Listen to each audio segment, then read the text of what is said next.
Vamos lá. Bom dia a todos. Começar a nossa reunião de hoje. Que Deus abençoe o coração de todos os irmãos aqui e aqueles que não puderam vir, né? Eu vou ler um texto e depois eu vou pedir que o Domene faça uma oração para a gente iniciar a nossa reunião. O texto que eu escolhi está lá em Atos, capítulo 1, versículos 6 ao versículo 11. E diz assim: Então os que estavam reunidos perguntaram: Senhor, será este o tempo em que restaures o reino a Israel? Respondeu-lhes: Não vos compete conhecer tempos ou época que o Pai reservou para a sua exclusiva autoridade. Mas recebereis poder ao descer sobre vós o Espírito Santo, e sereis minhas testemunhas, tanto em Jerusalém, como em toda a Judéia e Samaria e até os confins da terra. E dita essas palavras, foi Jesus elevado às alturas, à vista deles, e uma nuvem o encobriu dos seus olhos.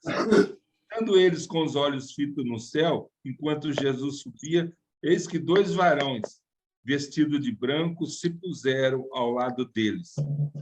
E lhes disseram: Varões galileus, por que estáis olhando para as alturas? Esse Jesus que dentre vós foi assunto ao céu, virá do modo como viste subir. Que Deus abençoe a sua palavra no coração de todos. Amém. Domene?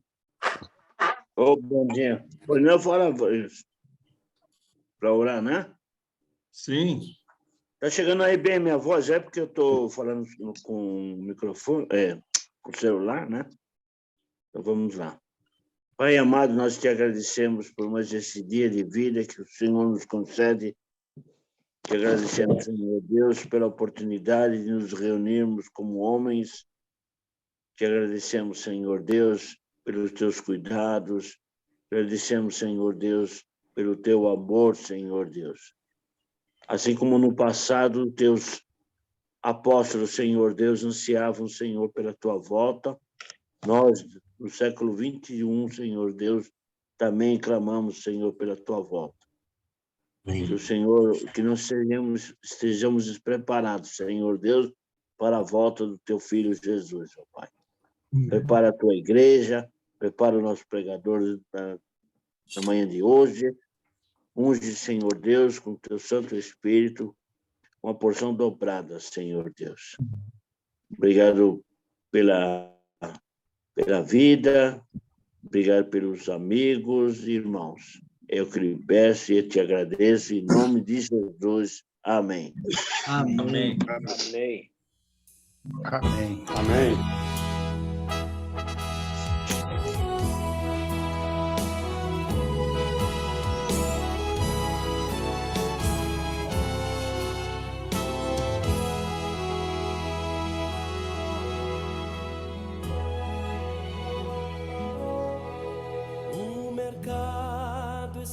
Vazio, seu trabalho já parou, o martelo dos obreiros, seu barulho já cessou, os ceifeiros lá no campo terminaram seu labor, toda a terra está em suspense, é a voz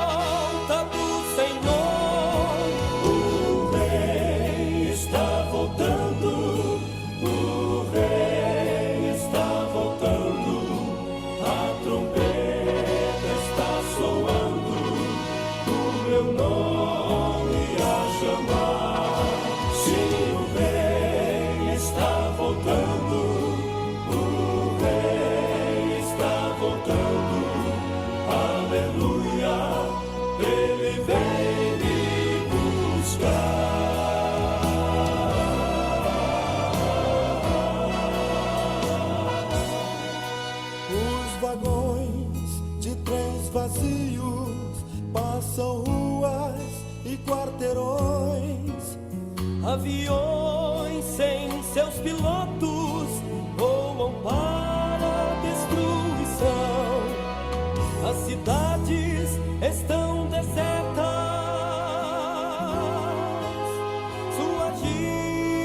coração parou.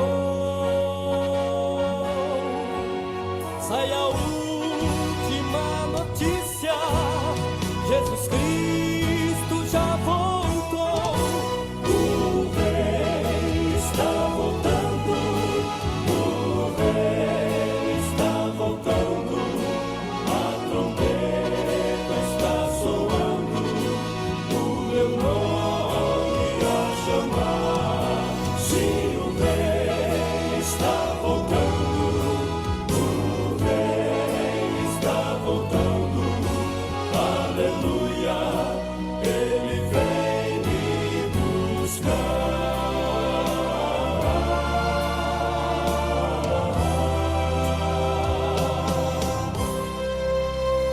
Vejo a multidão subindo, ouço cores celestiais, todo o céu está se abrindo, num bem-vindo sem igual. Como o som de muitas águas, nós ouvimos ecoar. Aleluias ao Cordeiro, nós chegamos para o lar. O Rei está voltando, o Rei está voltando. A trombeta está soando, o meu nome a chamar. Se o Rei está voltando, o Rei está voltando. Aleluia, Ele vem me buscar. Vem me buscar.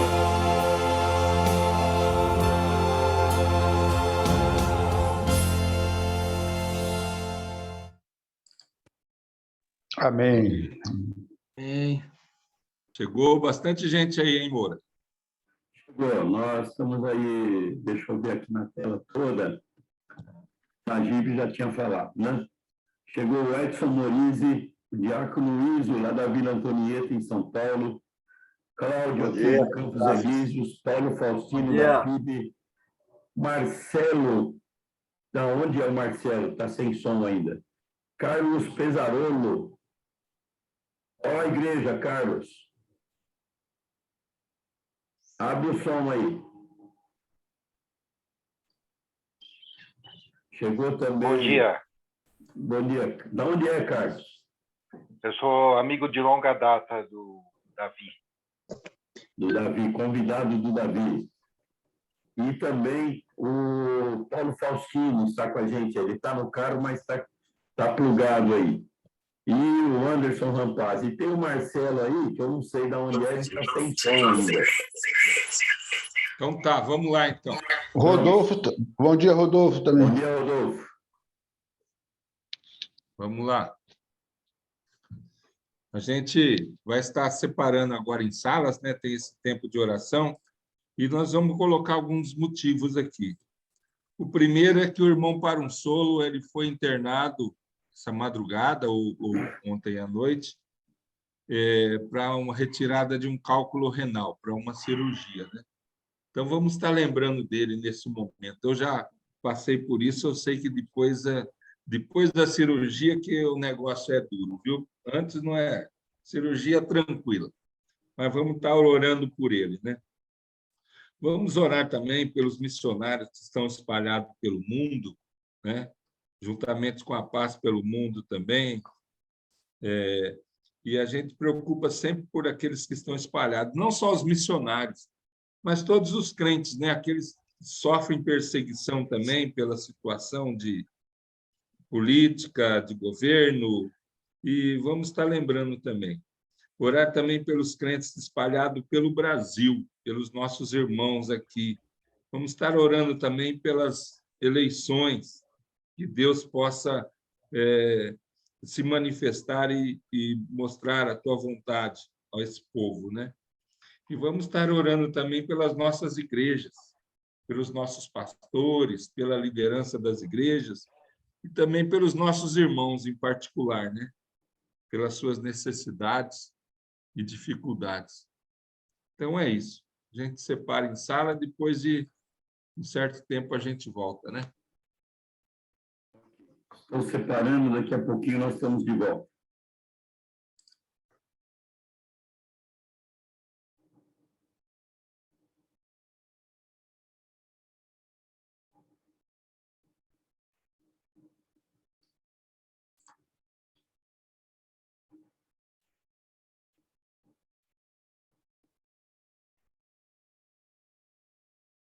Carolina.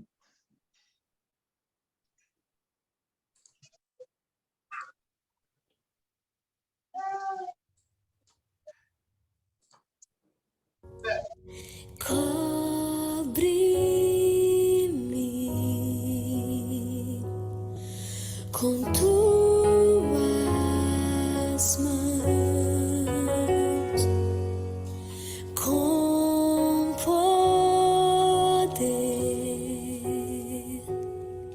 Vem me esconder, Senhor. Se o trovão e o mar se erguendo vem, sobre a tempestade eu voarei, sobre as águas tu também és rei. Descansarei, pois sei que és Deus.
Amém.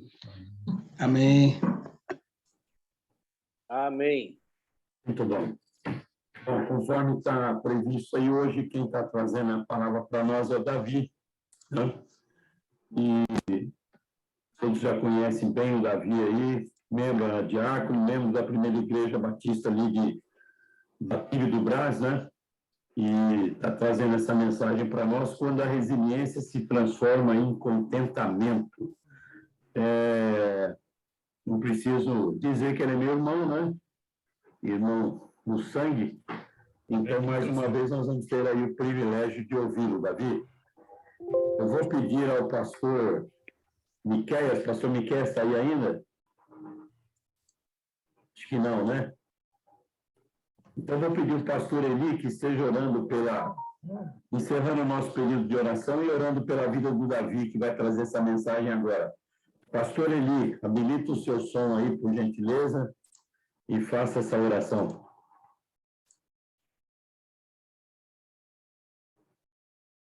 Pastor Eli?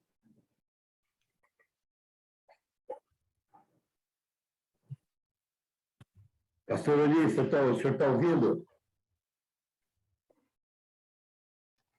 Tá ok. Zé Carlos, você está ouvindo?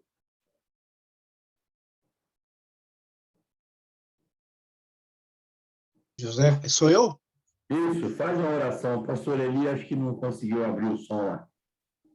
Ok. Bora encerrar esse período de oração e pedindo pela mensagem que o Davi vai trazer. Ok, vamos orar então. Senhor Deus, maravilhoso Pai, como é bom estar na Tua presença, Deus, nesse grupo de irmãos crentes em Cristo Jesus, que declaram a cada momento a dependência no Senhor, na Sua soberania, no Teu amor para conosco. Te louvo pela vida de cada irmão que cada sábado se dispõe a estar reunidos, ó Deus, para ouvir a Tua palavra. E também agradecer por tudo que o Senhor tem feito na vida de cada um deles, especialmente pela salvação em Cristo Jesus. E neste momento, Deus, em que nós vamos ouvir a Tua palavra, nós queremos te agradecer pela vida, Deus, do Davi Moura, que vai trazer essa mensagem para nós. Eu sei que o Senhor preparou, eu sei que o Senhor usará ele para que fale conosco nessa manhã. Abençoe o querido irmão Davi Moura, para que a sua mensagem possa falar fortemente o nosso coração e que eles sejam abertos para isso. Abençoe, Deus, para que cada irmão, ao fim dessa oração, possa sair daqui edificado, para onde estiver, mostrar que Cristo salva e que em Cristo há esperança. Te louvo por essa oportunidade, em nome de Jesus. Amém. Amém. Amém. Davi, está com a palavra. Amém. Ok. Obrigado, irmãos. Eu gostaria apenas de fazer uma referência, uma deferência especial ao Carlos Eduardo Perazzolo, que eu convidei e gentilmente aceitou estar participando conosco nesse encontro de hoje. Carlos, como ele mesmo já disse, é um amigo de longa data. Eu me recordo, 20 anos atrás, aproximadamente, juntamente com o Carlos, indo para uma reunião. No caminho, o Carlos me fez uma pergunta, falávamos sobre as coisas espirituais, e o Carlos me fez uma pergunta muito intrigante naquele tempo. No metrô. Exatamente. Ele me disse assim: Davi, você fala da Bíblia o dia inteiro, que história é essa aí? Você, do peixe que engoliu o homem. E eu disse assim, é verdade, a Bíblia diz isso. Ele falou, mas se a Bíblia dissesse que o homem engoliu a baleia, você também acreditaria? Eu falei, se a Bíblia dissesse, eu acreditaria. Aí ele disse, mas e se a revista Veja dissesse isso? Eu disse, aí eu não acreditaria. Foi uma conversa nossa lá do passado. Carlos, graças a Deus por sua vida, sou muito feliz de poder ter e desfrutar a tua amizade. Muito obrigado, viu? Igualmente. Muito bem, irmãos, eu gostaria de conversar com os irmãos no dia de hoje sobre esse tema que já foi publicado, quando a resiliência se transforma em contentamento. Veja, não é uma interrogação, não estou procurando saber quando é que isso acontece, mas é uma exclamação, eu estou afirmando. Quando a resiliência se transforma em contentamento. E eu busquei esse texto bíblico, que é o texto de Filipenses, escrito por Paulo, que assim diz: ora, muito me regozijei no Senhor por finalmente reviver a vossa lembrança de mim, pois já vos tinhais lembrado, mas não tinhais tido oportunidade. Não digo isto como por necessidade, porque já aprendi a contentar-me com o que tenho. Sei estar abatido e sei também ter abundância. Em toda a maneira e em todas as coisas eu estou instruído, tanto a ter fartura como a ter fome, tanto a ter abundância como a padecer necessidade. Posso todas as coisas em Cristo que me fortalece. Irmãos, a ideia da resiliência, que é um termo emprestado, especialmente emprestado da engenharia de materiais, né? A ideia da resiliência é a capacidade que um material, seja ele qual for, receber o impacto, e mesmo recebendo o impacto, ele consegue se manter na sua consistência original, sem sofrer danos, alterações na sua composição físico-química. E aí o que acontece é que, de alguma forma, as ciências que estudam os homens, de um modo geral, tomou emprestado essa palavra, resiliência, para poder dizer que as pessoas que também, de alguma forma, mesmo sofrendo os impactos que a vida nos oferece, mantêm-se absolutamente firmes naquilo que conhecem, que são e que expressam como verdade. A verdade é que a resiliência, quando ela é demais, ela também pode criar pessoas que são excessivamente tolerantes com a adversidade.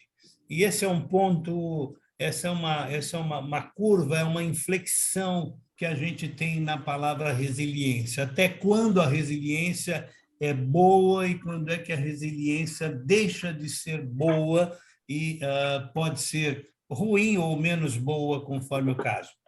É exatamente como diz os irmãos, se emprestarmos essa palavra para nós mesmos, como seres humanos, e diante dos impactos que a vida tem, a gente se mostra tão frio, tão resistente a ponto de não alterar, isso também nos causa alguma dificuldade, porque nos torna, muitas vezes, tolerantes de maneira excessiva. Em excesso, toda a força ela pode virar uma fraqueza. É bastante comum a gente ter essa explicação, principalmente no estudo que é feito no campo das artes marciais, por exemplo. Você pega a força do seu combatente, do seu adversário, não necessariamente o inimigo, você pega a força desse combatente e você usa a força dele contra ele mesmo. É muito comum a gente ver alguns exemplos práticos desse tipo de situação. Quando a gente fala em contentamento, a gente fala em contentamento pensando principalmente no significado e na importância do contentamento. No dicionário, na minha maneira de ver, equivocadamente, a palavra contentamento está muito ligada à ideia de feliz e de felicidade, de felicidade no sentido de alegria, nesse sentido, e de satisfação, ou seja, ser feliz e ser pleno. A ideia de contentamento, ela carrega isso, do ponto de vista do dicionário, muito forte. Se você não está feliz e se você não está pleno, você não está contente. E isso não é necessariamente verdade. E é sobre esse aspecto que eu quero conversar um pouco com vocês todos hoje. Quando a gente pensa por esse prisma de que, para ser contente, eu tenho que estar feliz e estar pleno de satisfação, a gente acaba, muitas vezes, crendo que é necessário que eu esteja sempre feliz e satisfeito, sempre feliz e sorrindo. Isso isso é impossível do ponto de vista da vida humana, porque nós somos alvos das vicissitudes da vida. A vida traz os seus impactos, é inevitável que algumas situações das vidas nos atinjam negativamente e tirem o sorriso que esteja dentro de nós. Mas isso não significa necessariamente que a gente não tenha contentamento. Por exemplo, há algumas pessoas que se abalam mais, outras se abalam menos. Naturalmente que há características que são pessoais de cada um de nós e que alguns têm mais facilidade de conviver com problemas, outros têm menor facilidade de conviver com problemas.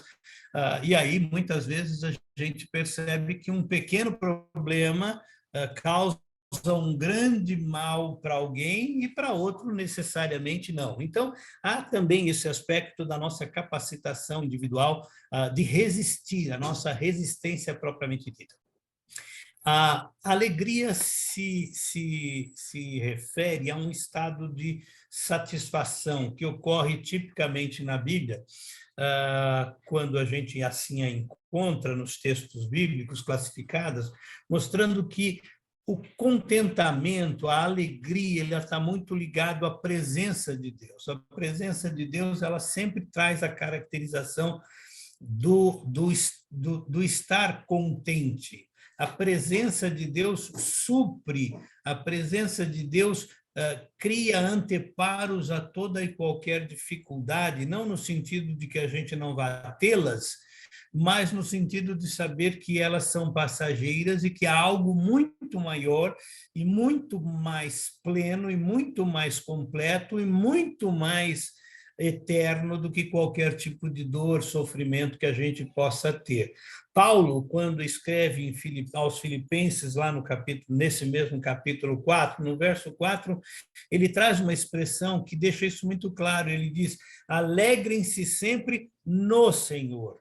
É muito claro de que a nossa alegria ela tem uma vinculação direta com a presença de Deus na nossa vida. Eu falo aqui de uma alegria perene, eu não estou falando de uma alegria momentânea, daquele prazer momentâneo, daquela situação em que eu entro num estado de alegria e alguns minutos depois essa alegria já se acabou. Paulo fala de que nós devemos nos alegrar no Senhor. O apóstolo Paulo, também nesse mesmo capítulo 4, ele usa uma expressão que eu gostaria de trabalhar bem essa expressão com os irmãos hoje, é a ideia de que eu aprendi a estar contente em toda a situação, seja ela boa, seja ela ruim. É interessante essa expressão, aprender a estar contente, porque fica muito natural para a gente imaginar que a alegria é algo que nos assalta, é algo que acontece, é algo que aparece de repente. É você abrir a porta da sua casa e receber um presente, é você abrir a porta da sua casa e receber alguém que você não via há muito tempo. Mas não, Paulo faz uma declaração intrigante quando ele diz que ser contente precisa passar por um processo de aprendizado. E ninguém melhor do que Paulo para poder dizer uma frase como essa. Afinal de contas, Paulo esteve preso, Paulo foi agredido, Paulo foi apedrejado, Paulo quase morreu por várias vezes a tentativa de assassinato a ele, mas mesmo assim ele diz: eu já aprendi a ser contente. Essas coisas elas têm o seu peso natural, mas eu já aprendi a ser contente.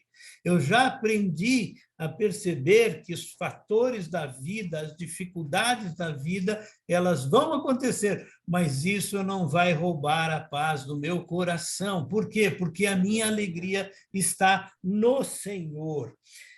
Jesus mostra essa ideia do nosso contentamento estar ligado diretamente à nossa confiança nos cuidados de Deus.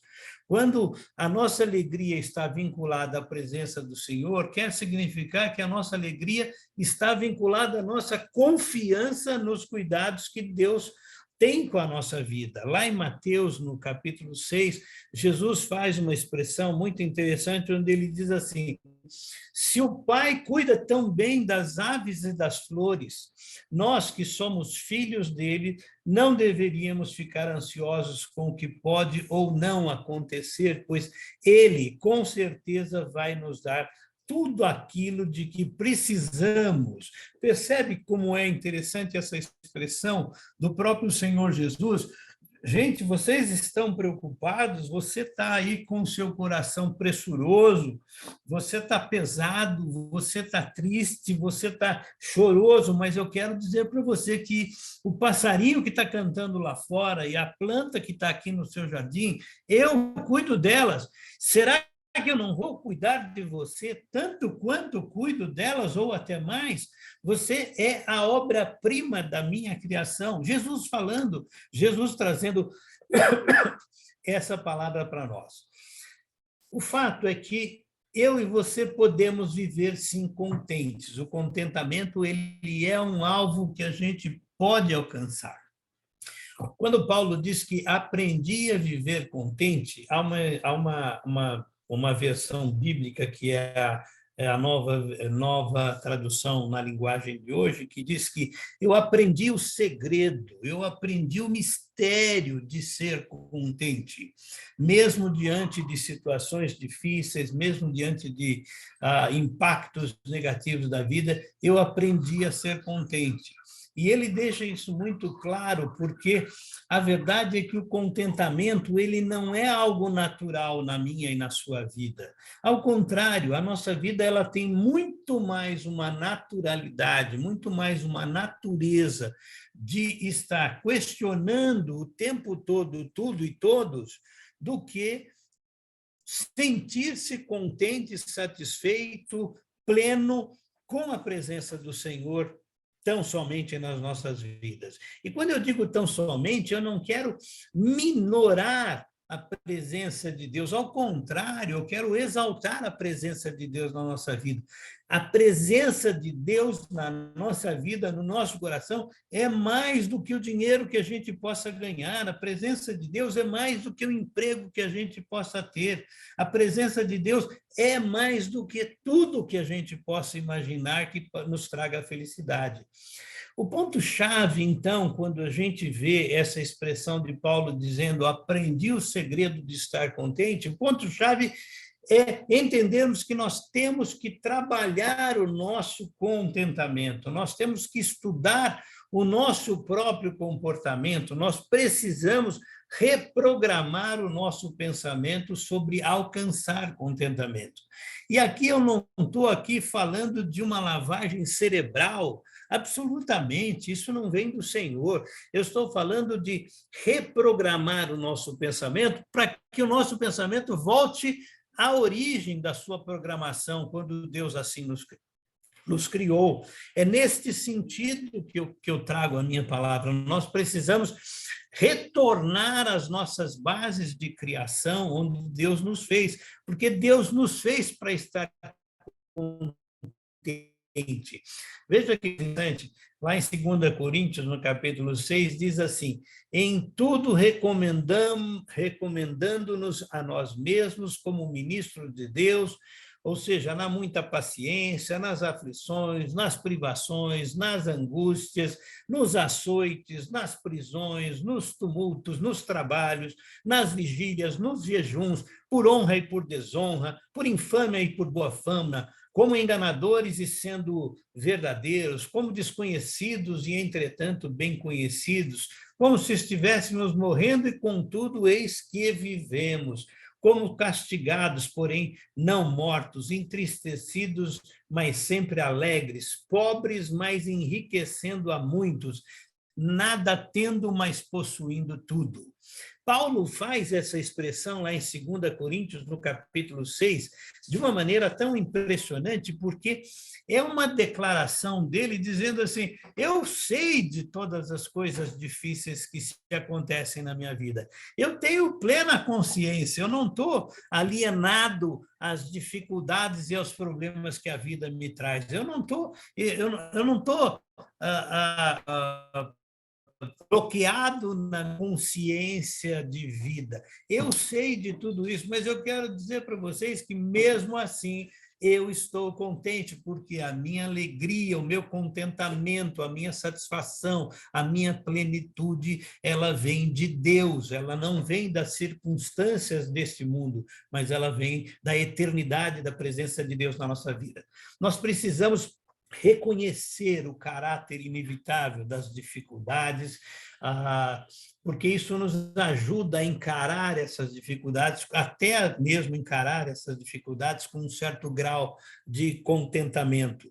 O que nós não podemos, irmãos, nós não devemos é temer o futuro. Em hipótese alguma, não tema o futuro, não tema o amanhã, não tema a semana que vem, não tema o que pode te acontecer, não tema o resultado do exame médico que vai sair, não tema os problemas que podem ser ocasionados na sua vida. Por quê? Porque esse temor vai roubar de você a alegria, a plena satisfação que você só pode encontrar em Deus. Pense da seguinte maneira, usando o exemplo que Paulo nos trouxe nesse texto de 2 Coríntios. As dificuldades, elas nos aprimoram. Deus usa as aflições para nos santificar. As aflições, elas só causarão esse efeito se nós as encararmos com um certo grau de contentamento, aceitando-as como vindas por vontade soberana ou por vontade permissiva da parte de Deus. Portanto, não adianta nós queremos resistir, não adianta nós queremos, como o material que é resiliente, resistir aos impactos do fogo, da química que se vai sobre ele, e aí as vicissitudes da vida que se vão sobre nós. Não adianta nós resistirmos achando que isso não é bom, que isso não vem de... Não existe, que negando, não há um negacionismo neste sentido. O que a gente precisa ver é que em cada uma dessas oportunidades, Deus, de alguma forma, está nos trazendo a bênção de podermos crescer. É como quando, irmãos, nós oramos a Deus pedindo que Deus nos dê paciência. E é muito interessante porque não tem um pote de paciência, não tem um pacote de paciência. A única maneira de Deus ajudar você a ter mais paciência é permitindo que você passe por situações difíceis para que a paciência se desenvolva em você. Portanto, não tem como, não há como você se desenvolver, por exemplo, neste caso, na paciência, se você não tiver as dificuldades que a vida pode trazer. Não há outra maneira. É muito interessante, há um filme que eu assisti há algum tempo atrás e eu gostei muito, o filme chama-se A Ponte dos Espiões. E esse filme, ele tem uma cena, ele é de uma situação em que um espião russo é pego pelo serviço de inteligência americana, e esse espião, então, ele vai preso e os Estados Unidos, então, nomeiam um advogado americano para cuidar do assunto, para mostrar que os americanos cuidam dos seus prisioneiros. E é interessante que, numa das conversas desse espião com o advogado vê a tranquilidade com que aquele espião se encontra e diz assim: você não fica preocupado com tudo isso? E ele diz assim: mas deixa-me saber uma coisa, se eu ficar preocupado, isso ajuda? E aí é claro que não ajuda. Então, a preocupação não nos ajuda. A preocupação só tira de nós a alegria do viver, porque a gente fica com aquele tema na nossa vida e no nosso coração, e essas coisas em nada contribuem com a alegria e o contentamento que precisamos ter. Agora, nós precisamos, então, aprender como é que eu exercito o contentamento no mundo que é absolutamente descontente. Se você tivesse a oportunidade agora de me dizer assim, quais são os problemas desse mundo neste momento, nós daríamos aqui uma lista quase que intermináveis de dificuldades, talvez começando até por dentro do nosso próprio país, com essa divisão que estamos vivendo do ponto de vista dos pensamentos ideológicos. e aí caminharíamos para as outras questões, como a invasão russa na Ucrânia e assim por diante, e aí você poderia perguntar, mas como é que eu posso ser contente no meio de um mundo dessa forma tão descontente? E aí fica claro de que, assim, o nosso contentamento ele vem do Senhor, ele não vem de circunstâncias. Vamos pegar um exemplo bem claro, o exemplo ajuda a gente a aprender melhor. Veja Adão e Eva. Adão e Eva, eles estavam no melhor lugar do mundo, feito por Deus para eles. Eles tinham tudo quanto eles precisavam. Não tinha nenhum outro ser humano com o qual eles pudessem se comparar. Não havia nenhum homem mais bonito, nenhuma mulher mais formosa, porque eram só eles, mas mesmo assim, mesmo diante dessa circunstância maravilhosa, que foi a circunstância deles estarem ali no Jardim do Éden, criado por Deus, mesmo assim eles estavam em algum momento infelizes. Por quê? Porque queriam a única coisa que não tinham, que era a glória de Deus. E Deus não divide a sua glória com ninguém. Mas eles estavam ali numa circunstância maravilhosa, mas mesmo assim o coração deles não os deixava em paz. Nós vivemos num mundo descontente. Essa é uma característica muito exclusiva da nossa geração. Embora o pecado encontre novas formas de nos seduzir, o pecado continua na sua essência o mesmo. Ele é a mesma coisa. O inimigo das nossas almas, ele continua a nos sugerir, assim como ele fez lá no Éden, ele continua a nos sugerir que nós realmente não temos tudo o que precisamos, que há sempre algo melhor, que há sempre algo maior lá fora dos arraiais da nossa religiosidade, e aí a religiosidade no bom sentido, que há coisas que nos dariam maior plenitude. E é interessante porque esse descontentamento, ele provoca em nós a incredulidade, porque nós nos tornamos descontentes e incrédulos no sentido de achar que Deus não está fazendo melhor, que Deus poderia estar fazendo mais e melhor por nós e não está fazendo. O descontentamento nos leva à incredulidade. Muitas vezes o descontentamento nos leva a acreditar que Deus está nos enganando. Isso é uma coisa absurda. Eu sou descontente, Deus está me enganando. Vem aqui o Davi e conta todas essas coisas, mas a minha situação continua a mesma, os meus problemas continuam, eles não desapareceram.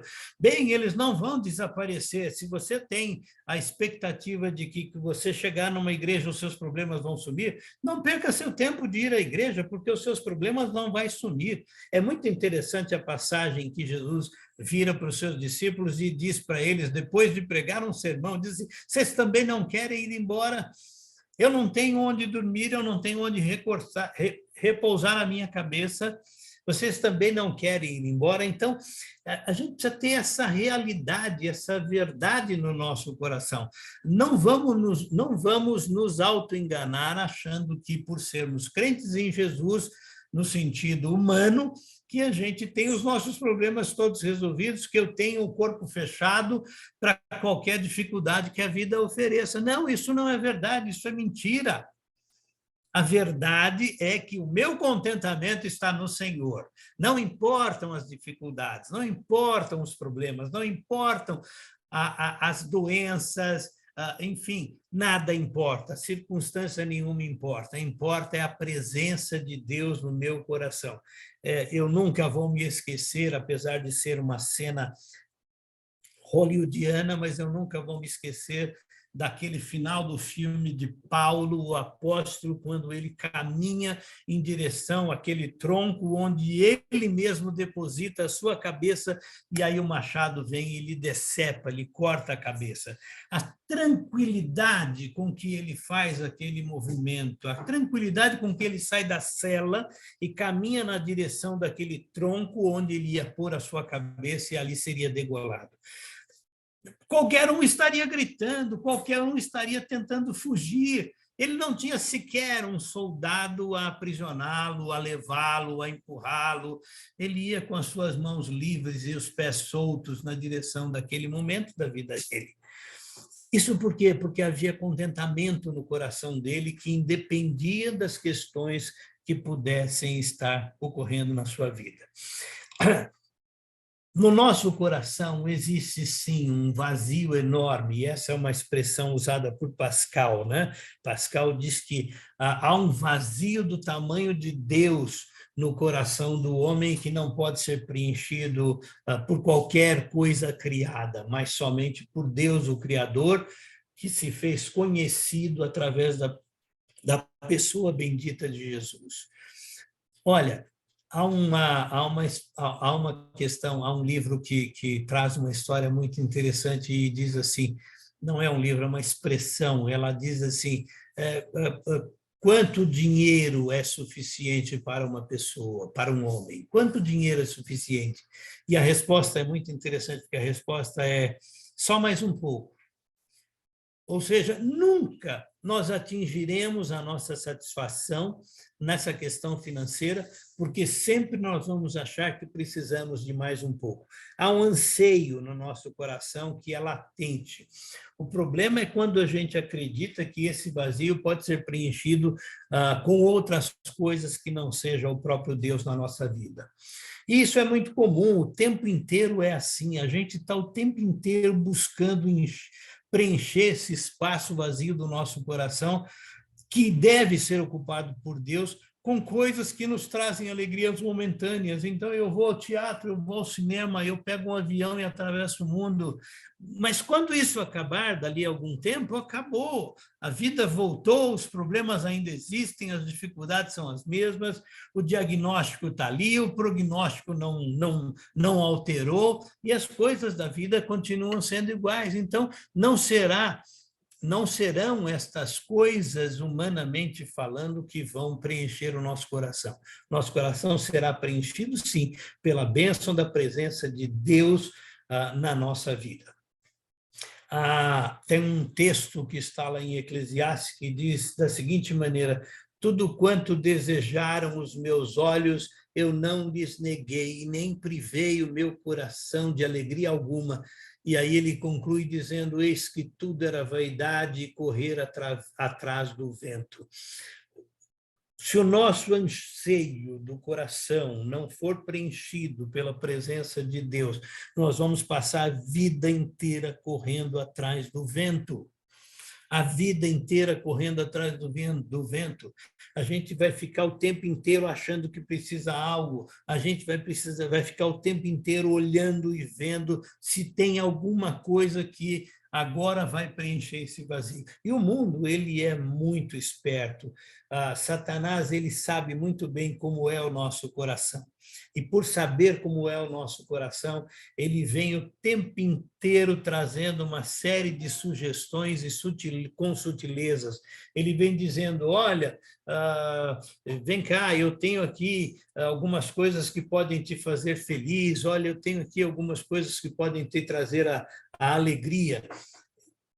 É mentira. É mentira, não há nada neste mundo que a gente possa imaginar que nos traga a alegria. É interessante observar que quando Paulo usa aquela expressão que ele aprendeu a ser feliz, isso significa dizer que há um processo, não é da noite para o dia, não é dormir ansioso e acordar pleno, não é dormir descontente e acordar contente, é um processo, e um processo de aprendizado. E há algumas questões que nos levam a pensar sobre a busca do contentamento, que nos levam a refletir por que a gente precisa buscar o contentamento. E uma delas está em Filipenses mesmo, no capítulo 2, no verso 14, que diz assim, fazei tudo sem murmurações e nem contendas. Ter um espírito murmurador, irmãos, é algo que é muito pecaminoso na nossa vida. A murmuração, ela alimenta o nosso descontentamento. A murmuração, ela nos leva a ter uma visão equivocada sobre Deus. Murmurar tira de nós aquilo que nós temos da parte de Deus para a nossa vida, que é a presença do próprio Deus. Se Deus nos dá na suficiência, no quanto necessário. Não é o que eu quero, mas é o que eu necessito. E quem melhor para saber o que eu preciso do que Deus? Nem eu mesmo sei o que é necessário para a minha vida. Eu muitas vezes busco ter aquilo que não é necessário, mas Deus que me conhece, que me formou, Ele sabe o que é necessário. E Ele sabe muito bem como me dar, quando me dar e da forma que me dar aquilo que eu preciso.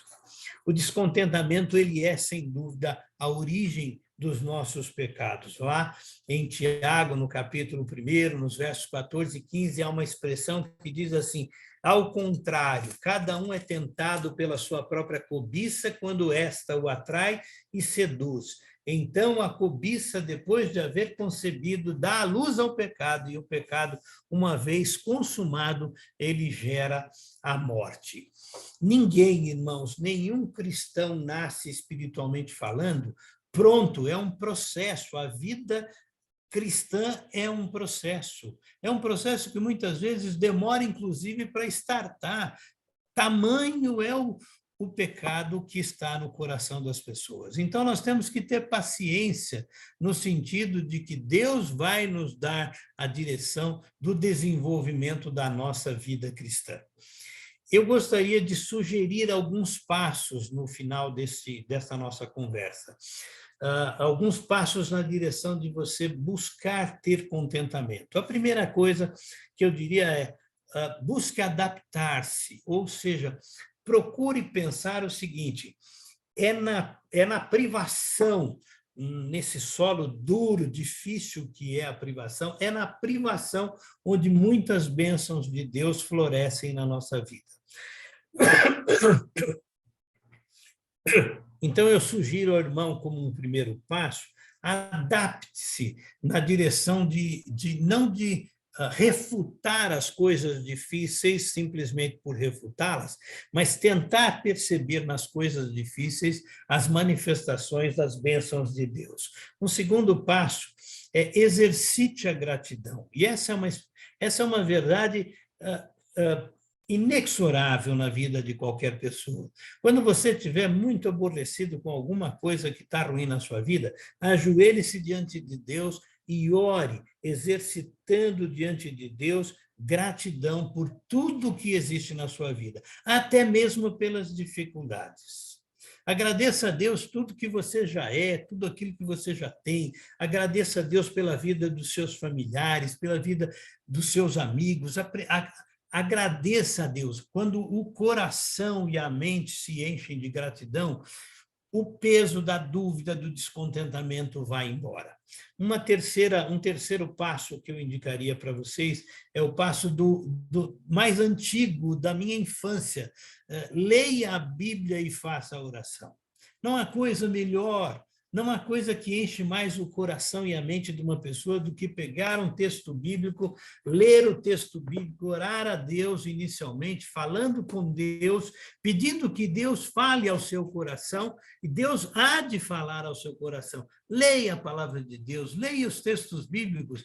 A ação e o poder do Espírito Santo de Deus vai encher o seu coração e a sua mente. E, portanto, leia a Bíblia e faça oração. O velho e antigo corinho de nós quando éramos crianças. Quarto passo, eu diria para você, busque desconectar-se um pouco das questões deste mundo. Desconectar-se das questões deste mundo significa, assim, não gaste tempo além do necessário nas questões que esse mundo apresenta para você. E aqui eu vou usar como exemplo, mas tem vários outros que você mesmo pode desenvolver, a tecnologia.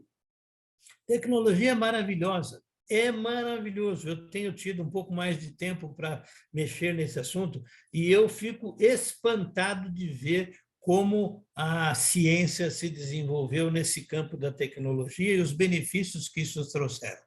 Mas, por outro lado, também eu fico absolutamente desencantado de ver como as pessoas passam horas num TikTok da vida, num Tinder da vida, coçando o celular lá para ver o que é que tem de novidade, o que é que aparece, quem falou o que para quem, quando e como.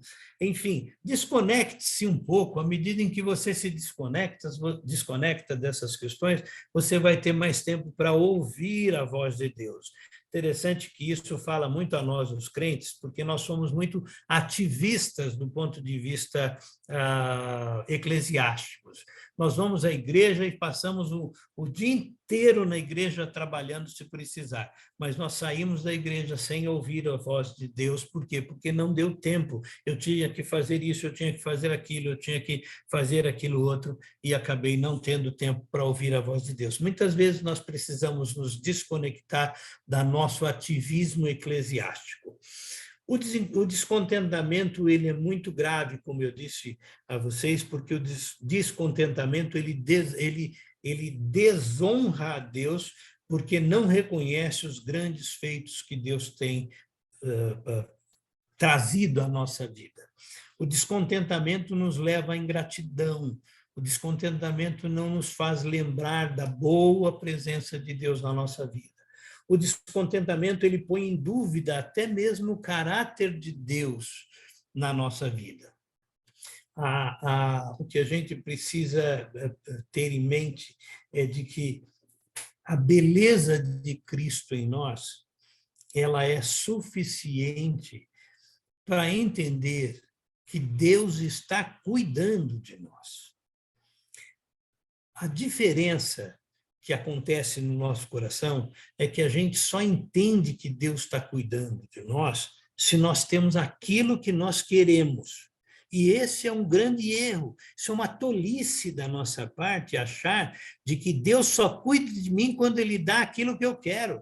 Não, Deus está cuidando de mim e de você agora, nesse momento. Cada vez que você respira, Deus está cuidando de você. Nós precisamos ter essa consciência nesse sentido.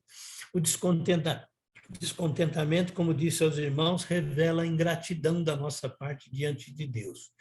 O descontentamento, ele produz inveja, porque nós ficamos descontentes com Deus porque não temos isto ou aquilo, mas nós olhamos para o lado e vemos que o nosso colega tem. Lembra-se daquele livro, A Grama do Vizinho é Mais Verde? É exatamente nesse sentido. O descontentamento nos faz ter inveja, produz inveja em nosso coração. Concluindo a minha palavra, eu gostaria de lembrá-los de algumas coisas. Lembre-se sempre em que você tem crido e tenha certeza de que Deus está atuando na sua vida. Lembre-se de que não há nenhum bem que Deus já não tenha dado para a sua vida em Cristo Jesus. Lembre-se de que Deus é um bom Pai. Ele não concede cobras e escorpiões para os seus filhos, mas Ele nos alimenta com o que de melhor Ele tem para cada um de nós. E lembre-se de que só existe um lugar onde o nosso coração encontra descanso e contentamento, e esse lugar é em Cristo Jesus. É Cristo, é Deus quem nos sustenta, quem te dá saúde para você viver, trabalhar, sorrir, produzir, é Deus. O seu salário não é do seu patrão, o seu salário é dado por Deus a você. O sustento da sua vida, da sua família, é Deus quem lhe dá. Portanto, não há por que deixar de ser grato a Deus, não há por que deixar de ser contente com Deus.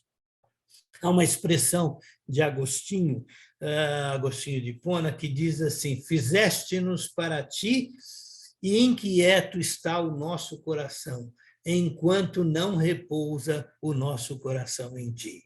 Enquanto o nosso coração não repousar em Cristo Jesus, nós não seremos contentes. Nós vamos continuar descontentes, irmãos, descontentes. Temos que colocar o nosso coração em Jesus.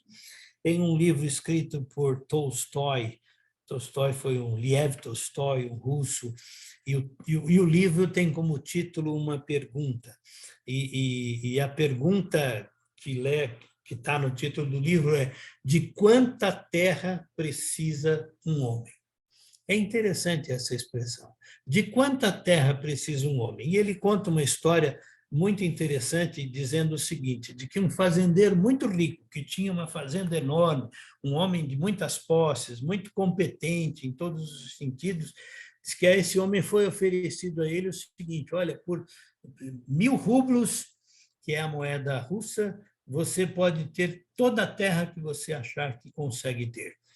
E ele desconfia daquilo, mas ele diz: não, tá bom, como é que eu faço, então, para poder fazer isso? E aí ele diz: só tem uma condição. A condição é a seguinte: você vai sair deste ponto aqui, a hora que o sol se levantar, e você vai caminhar o dia inteiro. E onde o seu pé pisar, onde você conseguir caminhar, essa terra será sua. Mas com uma condição: você precisa estar no mesmo lugar de volta quando o sol ainda não tiver se posto. E esse homem, então, aceita aí esse desafio e ele sai de manhã em disparada, correndo muito rapidamente, e vai ali pela hora do almoço, ele já está exausto, cansado, mas ele olha para frente, ele vê um pouquinho mais e ele continua, e aí ele sente mais cansaço, mas ele olha para frente e ele continua, até que chega num certo ponto que ele diz assim: se eu não voltar a partir daqui, eu vou perder tudo isso que eu já fiz. E aí ele ainda caminha um pouquinho mais para frente, porque queria mais terra, e aí ele volta, e volta em disparada. E vem absolutamente bufando, cansado, exausto, absolutamente exaurido. E ele chega no ponto de partida, faltando alguns segundos para o sol se pôr. E aí, quando ele chega no ponto de partida, ele cai de joelhos, ele bate o rosto em terra, e aí começa a sair sangue da sua boca, sangue do seu ouvido, e aí vêm as pessoas, os seus empregados, o pegam já morto, cavam para ele uma sepultura, colocam ele ali e fecham a sepultura. E aí o livro termina, o livro do Tolstói termina respondendo assim: de quanta terra um homem precisa? Bem, ele não precisa mais do que 7 palmos de terra. E isso foi o que aconteceu com aquele homem. A sua ganância, o seu querer, era realmente o que estava movendo o coração dele a ponto de levá-lo à morte. Meus irmãos, Deus abençoe as nossas vidas, Deus cuide de nós, Deus traga o contentamento que só podemos encontrar em Cristo Jesus. Glória a Deus, Deus seja louvado. Muito obrigado por me ouvirem. Amém. Deus abençoe. Amém, Davi.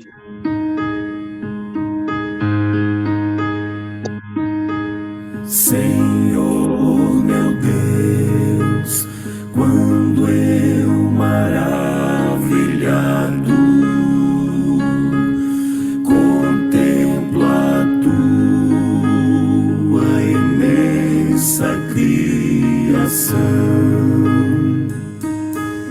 a terra e o mar e o céu todo estrelado, falar da tua perfeição.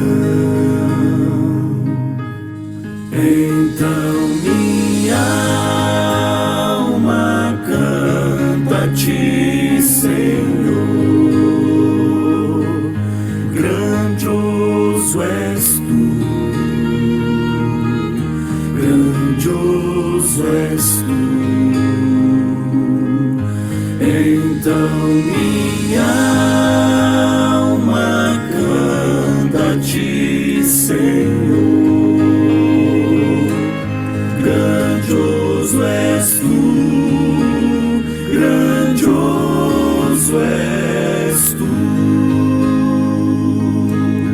E quando penso que tu não poupaste teu filho amado por amor de mim,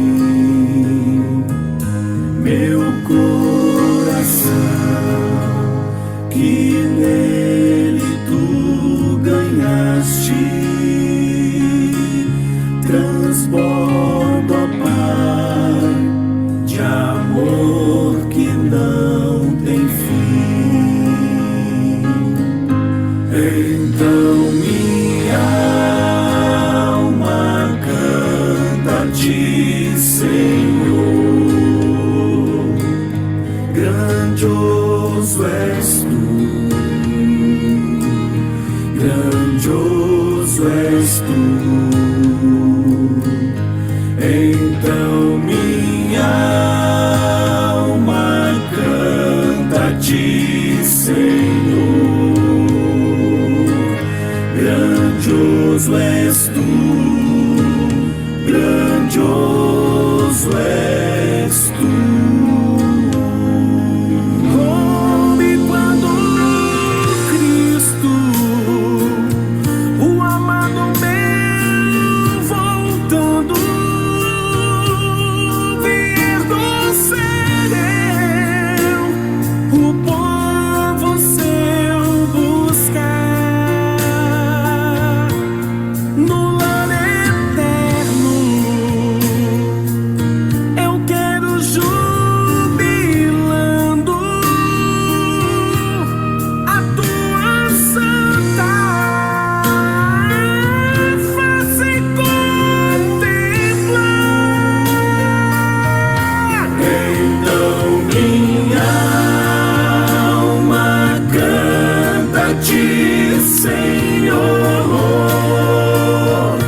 Grandioso és tu, grandioso és tu.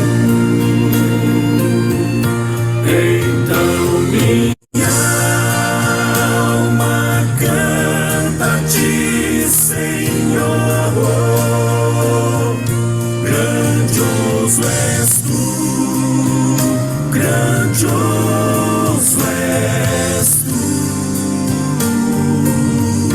Grandioso és tu, grandioso és tu.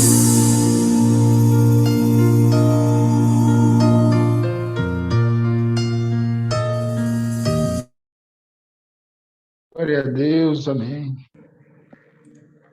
Amém. Obrigado, Davi, pela palavra, viu, Davi? Você me levou de volta ao passado e eu fiquei relembrando algumas situações. Parece que nos momentos que eu estava mais necessitado, parece que é o momento que eu estava mais próximo de Deus. É verdade, meu irmão, é verdade. A Você me gente levou fica ao mais passado. Que bom, graças a Deus. Que bom, fico feliz. Ok, antes de eu dar a palavra para o Daniel, que é o primeiro que levantou a mão aí. Uhul!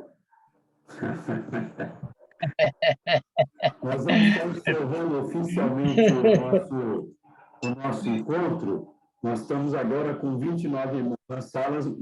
Não consigo ouvir o Zé Carlos. 38 passando por aqui, que participaram da reunião. Então, agradecer a Deus pela participação dos irmãos e também pela palavra que recebemos, que já já nós vamos comentar a respeito. Eu vou pedir para o Antônio Carlos, aqui da PIB de Ribeirão, que encerre para nós oficialmente a reunião, né, com uma oração. Aí eu paro a gravação também, né? E depois nós vamos ter um tempo aí para conversarmos. Vamos orar. Eu também quero dar uma palavrinha depois aí ao irmão Davi, mas vamos agradecer a Deus. Muito obrigado, Pai, por essa manhã maravilhosa, quando nós podemos olhar para os céus e ver a obra das Tuas mãos, ó Deus, em nosso favor. Muito obrigado porque nós podemos compreender que se estamos aqui mais uma vez, é porque o Senhor nos abençoou durante toda a semana, guardou e protegeu as nossas vidas. Muito obrigado, Pai. É com ação de graças que nós queremos agradecer ao Senhor por tudo. Obrigado pela palavra do irmão Davi, que nos trouxe, ó Deus, mais uma porção de alegria, vinda da Tua parte, Pai, e que possa, ó Deus, esse trabalho, esses estudos que o irmão Davi teve, ao trazer para os nossos corações, possa, Deus, nos acalentar pelo tempo que temos as necessidades. Aprendemos, ó Deus, e nos relembramos que realmente nós temos aquele vazio do tamanho de Deus em nossos corações. E que nós possamos preenchê-lo com o Senhor a cada dia. Buscando a Tua palavra, as orações, os relacionamentos com os nossos irmãos, na convivência, ó Deus, diária, buscar sempre a Tua presença, Santo. Muito obrigado. Abençoe cada um dos irmãos que puderam ter a alegria dessa participação, que nós possamos, ó Deus, já ter nossos dias preenchidos com a Tua palavra, é o que nós te pedimos e agradecemos muito pela vida do irmão Davi, por ter, ó Deus, se dedicado aos estudos aí e nos preparar essa mensagem maravilhosa. Muito obrigado, nós te agradecemos em nome de Jesus. Amém. Amém. Amém.